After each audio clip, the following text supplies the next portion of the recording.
Assalamualaikum warahmatullahi wabarakatuh. Alhamdulillah hamdan wa syukran ala ni'amillah, salatan wa salaman ala rasulillah Sayyidina Muhammadin ibn Abdillah wa man tabi'ahu wa mawalah. Amma ba'du.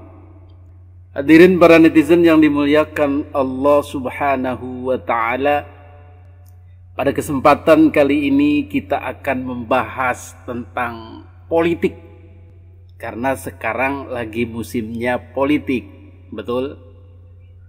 Jadi kenapa kita harus masuk ke isu politik ini? Karena konsen kita adalah di Ba'alawi, dan Ba'alawi pun ternyata masuk politik. Nah, itu yang jadi masalah. Jadi kita mengejar Ba'alawi yang dikejar berlindung di balik politik. Jadi kita harus merespon pula. Bagaimana respon kita terhadap Ba'alawi yang main politik? Ya terpaksa kita juga harus main politik. Begitulah kira-kira.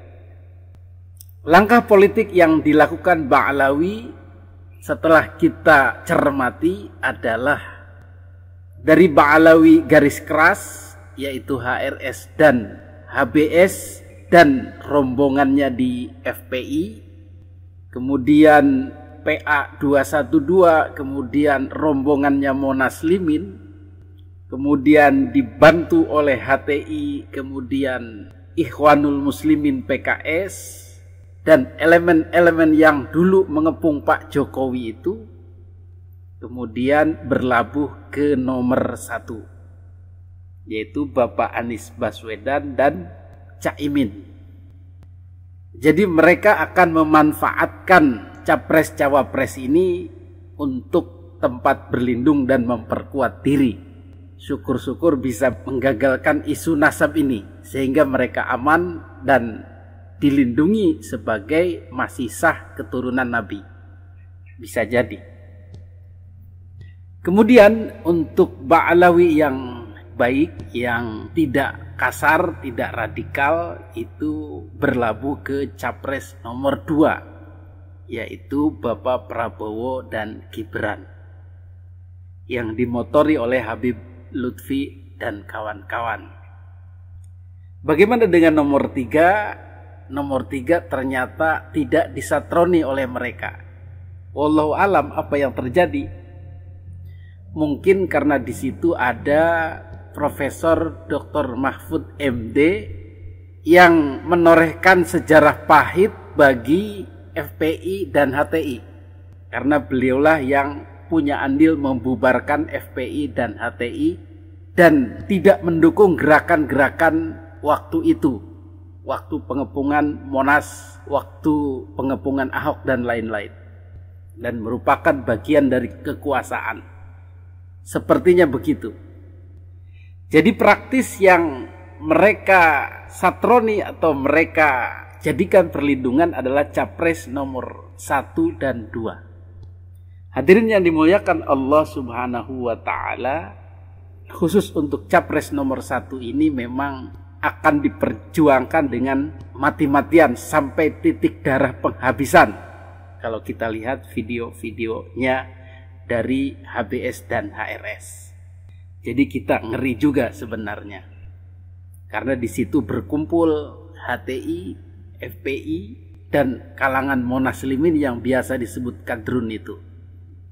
Maka dengan ini kita juga sadar bahwa kita juga harus punya sikap, terutama yang di pengkajian nasab ini, kita pun harus mempunyai kepedulian untuk kelangsungan diskursus nasab ini, kelangsungan penjagaan makam-makam, kelangsungan kehidupan dan kejayaan Trah Wali Songo, itu kita harus perjuangkan. Sebenarnya pada dasarnya siapapun presidennya kita berjuang biasa saja, tanpa melulu minta perlindungan atau minta bantuan kepada yang berkuasa. Karena ini gerakan masyarakat, kesadaran masyarakat. Tetapi penguasa yang punya kepedulian yang sama bisa lebih memuluskan jalannya perjuangan. Betul? Ini pun sama dengan mereka bisa jadi. Hadirin yang dimuliakan Allah Subhanahu wa taala, maka dengan demikian karena capres cawapres 1 dan 2 sudah mereka incar, maka tinggal nomor 3, yaitu Bapak Ganjar dan Bapak Mahfud MD. Maka kita sebagai Terah Wali Songo, rakyat yang peduli dengan warisan-warisan Nusantara, silsilah-silsilah makam, keaslian-keaslian peninggalan Nusantara, rakyat yang ingin membebaskan dari penjajahan spiritual Ba'alawi, baik itu NU maupun bukan NU, maka seharusnya memberikan suaranya nanti kepada nomor 3. Karena Pak Ganjar dan Pak Mahfud ini relatif bersih dari para Ba'alawi dan mempunyai komitmen kebangsaan, nasionalisme ala Bung Karno. Jadi Pak Ganjar ini adalah penerus cita-cita Bung Karno dan komitmen keagamaan NU dari Pak Mahfud MD, karena beliau NU Tulen dan anak ideologis daripada Gus Dur.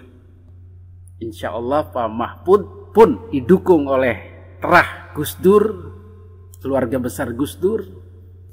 Kemudian Pak Ganjar pun didukung oleh ulama Banten karismatik Abuya Muhtadi Cidahu yang sangat kita hormati, yang sangat kita junjung tinggi beliau itu. Insya Allah. Demikian bagaimana kita mengambil sikap dalam berpolitik, merespon daripada Ba'alawi yang sudah mengincar pasangan nomor 1 dan 2. Mudah-mudahan para netizen yang peduli dengan kajian Kiai Imaduddin, kajian nasab, penyelamatan makam-makam, silsilah, sejarah-sejarah Wali Songo, peduli dengan pengembangan kedaulatan Terah Wali Songo, Islam-Islam Nusantara, dan memerdekakan diri dari penjajahan spiritual ini, akan ikut mendukung langkah-langkah kita memenangkan Bapak Ganjar dan Bapak Mahfud MD. Amin, amin ya Allah ya Rabbal Alamin. Demikian, mudah-mudahan apa yang kita sampaikan ini bisa menjadi kepedulian kita dan sumbangsih kita bagi kejayaan Islam wal Muslimin Indonesia atau Islam Nusantara, kejayaan Terah Wali Songo, kejayaan budaya-budaya Nusantara. Hadanallah wa iyyakum ajma'in. Wassalamualaikum warahmatullahi wabarakatuh.